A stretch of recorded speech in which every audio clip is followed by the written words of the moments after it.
बिस्मिल्लाहिर्रहमानिर्रहीम। अस्सलाम वालेकुम। मेरा नाम है ज़ीशान उस्मानी।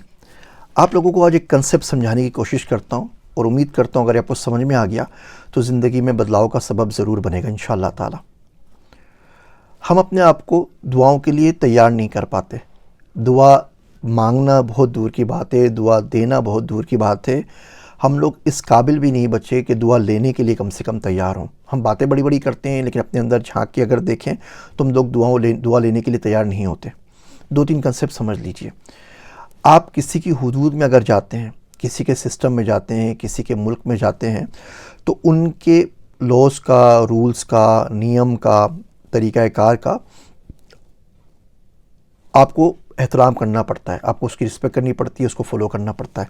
आप ये नहीं कर सकते कि आप अमेरिका जाएं और बोले कि अमेरिका के रूल्स को मैं नहीं मानूंगा। 70 की स्पीड है रोड के ऊपर, मैं 100 की स्पीड से चलाऊंगा और कि जिसके बाप की मजाले मुझे रोक के दिखाए। तो ज़रा बातें, आप पकड़ी भी जाएंगे, जेल भी जाएंगे और वापस भी भेज दिए जाएंगे। आप किसी घर में जाते हैं तो उसके घर के तमाम चीज़ों का ख्याल करना पड़ता है। आपको वो अलग बिठाता है मेहमान खाने के रूम में और जनान खाना अलग होता है। आप घुस जाते हैं ड्राइंग रूम से निकल के उनके बेडरूम्स के अंदर तो मार मार के घर से निकाल देगा, आप कितने ही उनके अजीज़ क्यों ना हो। आप उनके घर में तो अब उनके तौर तरीक़ों का आपको एहतराम करना पड़ेगा। पाकिस्तान जाएंगे, पाकिस्तान के तौर तरीक़ों का एहतराम करना पड़ेगा। सऊदी अरब में जाएंगे, उनके तौर तरीक़ों का एहतराम करना पड़ेगा। अब अगर कोई बात आपकी मिजाज के ख़िलाफ़ होती है तो आप क्या करेंगे? आप उसके ऊपर सब्र करेंगे। सब्र के अलावा कोई चॉइस नहीं है। बिल्कुल इसी तरीके से इस्लाम का भी अपना एक निज़ाम है, इस्लाम का भी तरीक़ा कार है, शरीयत की भी अपनी हुदूद है। आप उसको फ़ॉलो करते हैं। उसके ख़िलाफ़ कोई अगर बात हो, आपके मिजाज के ख़िलाफ़ बात हो, आपको समझ में ना आ रही हो तो आप क्या करेंगे? सब्र करेंगे। सब्र का डायरेक्ट ताल्लुक़ है इल्म के साथ। मेरा दोस्त अब्दुल्ला कहता है अगर इल्म हासिल करना हो तो सब्र करो। तुम लोग ठंडी चाय की प्याली पे सब्र नहीं कर सकते, खाना लेट हो जाए उसके ऊपर सब्र नहीं कर सकते, तो इल्म कहाँ से आएगा? जितना आप सब्र करेंगे, जितना आप में हिल्म होगा, उतनी ज़्यादा इल्म की बारिश आपके ऊपर होगी। हदीस शरीफ है ना कि इल्म हासिल करना हो तो तकवा इख्तियार करो। तो बड़ी अजीब हदीस है, समझ में नहीं आती थी। इल्म हासिल करना हो तो PhD कर लो, इल्म हासिल करना हो तो इलोन मस्क से मिल लो, इल्म हासिल करना हो तो किसी बड़े के पास चले जाओ, 2-4 डिग्रियाँ कर लो। नहीं, इल्म हासिल करना है तो तकवा इख्तियार करो। और जो सब्र है ना, ये तो तकवा की कुंजी है। सब्र और हिल्म जो है ये आप में आना चाहिए। तो पहला काम आपने ये करना है दुआओं के लिए अपने आप को रेडी करने के लिए कि आप में सब्र होना चाहिए। ये काम हो गया। दूसरी चीज़ ये कि अगर कोई गुनाह नहीं छूट रहा तो उम्र हम समझते कि नेकियों से अल्लाह की तरफ रुजू होता है, नेकी से अल्लाह की रहमत खींच कर आती है, गुनाहों से भी खींच कर आती है। करना सिर्फ आपने ये है कि आपने सरेंडर कर देना है। आप एक गुनाह करते रहते हैं, रोज़ रात को उठते हैं वही गुनाह करते हैं, रोज़ रात को उठते हैं वही गुनाह करते हैं। वो कोई भी गुनाह है, वो कोई पी रहा है, कोई वीडियो देख रहा है, कोई रील्स देख रहा है, कोई किसी से बातें कर रहा है। अब आप क्या करें? अल्लाह सुब्हानहू व तआला से दुआ करें। बोले अल्लाह सही, इस वक्त दुनिया के इतने सारे नेक लोग होंगे जो तहज्जुद में होंगे, जो तुझसे मांग रहे होंगे, मनवा रहे होंगे, मान कर रहे होंगे, ज़िद कर रहे होंगे, मिन्नतें कर रहे होंगे। वो शायर कहता है चलो उसका नहीं अल्लाह का एहसान लेते हैं, वो मिन्नत से नहीं माना तो मन्नत मान लेते हैं। तो इतने सारे लोग मिन्नतों में, मन्नतों के अंदर लगे हुए होंगे, मेरे मालिक लेकिन ये गुनाह है ना, ये मुझसे नहीं छूट रहा। तेरे और मेरे बीच में जो वाहिद हिजाब है ना, वो ये गुनाह है। वो गुनाह आपको पता है जो आप कर रहे हैं, और मैं बड़ा कमज़ोर हूँ और मेरे में इतनी ताकत और इतनी हिम्मत नहीं है कि गुनाह छोड़ सकूँ। अल्लाह साईं आप कमज़ोर नहीं है।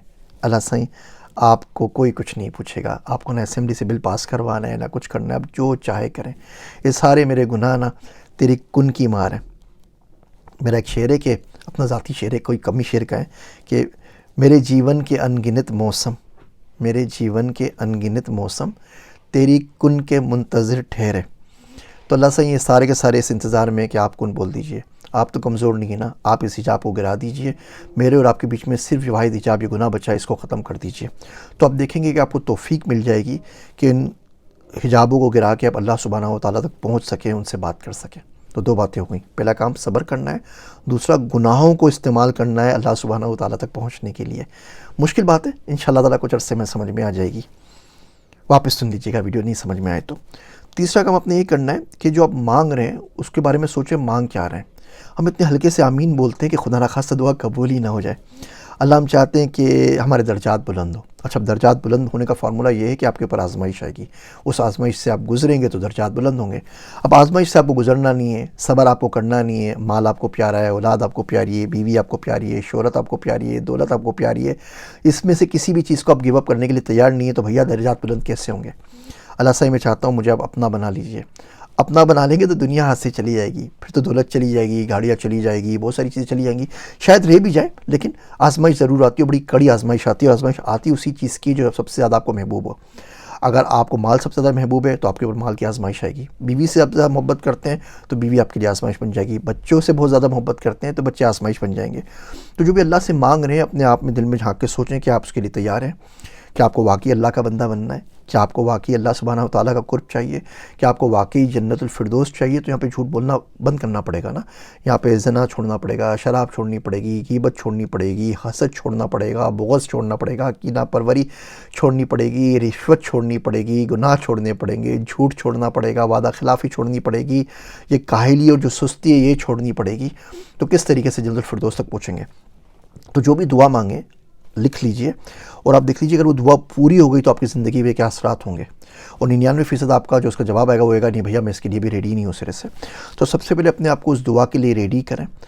بندہ بولتا ہے نا مجھے جنگ پہ بھیج دیں، مجھے جنگ پہ بھیج دیں، مجھے جنگ پہ بھیج دیں، تو کوئی سے پوچھے گا نا بھیا آپ کے تو گھٹنے میں درد ہے، ہاں بازو آپ کا ٹوٹا ہوا ہے، تو جنگ میں بھیج کے میں کروں گا کہ آپ تو ریڈی تو اس کے لیے نہیں ہو نا؟ ہاں آپ نے کثرتی جسم ہو، آپ کا ورزش کرتے ہو، آپ تیار ہو، آپ نے آرمز کی ویپنس کی کوئی ٹریننگ لی ہوئی ہو، پھر تو آپ کو جنگ میں بھیجا جا سکتا ہے نا، ایسے تو جنگ میں نہیں بھیج سکتے۔ تو ہم لوگ بالکل لولے لنگڑے بستر کے اوپر پڑے ہوئے اور ہم بولتے ہیں اللہ میاں یہ بھی کروا دے، یہ بھی کروا دے، یہ بھی کروا دے، محمد بن قاسم بنوا دے، سب کچھ کر لے، اور اپنے حالات بہت برے ہیں۔ تو جو بھی دعا مانگیں اس کو لکھ لیں اور دیکھیں اگر یہ دعا پوری ہو گئی تو آپ کے ساتھ کیا ہوگا، اور اگر جواب میں آئے کہ ٹھیک ہے یہ ہو سکتا ہے تو اس کا مطلب آپ دعا کے لیے ریڈی ہے، ورنہ دعا کے لیے ریڈی نہیں ہے۔ پھر اسی طریقے سے ہوتا ہے مولوی صاحب جمعے میں دعائیں مانگ رہے ہوتے ہیں اور ہم اتنی ہلکے سے آمین بول رہے ہوتے ہیں کہ خدا نہ خواستہ فرشتے بھی نہ سن لیں، کہیں قبول ہی نہ ہو جائے۔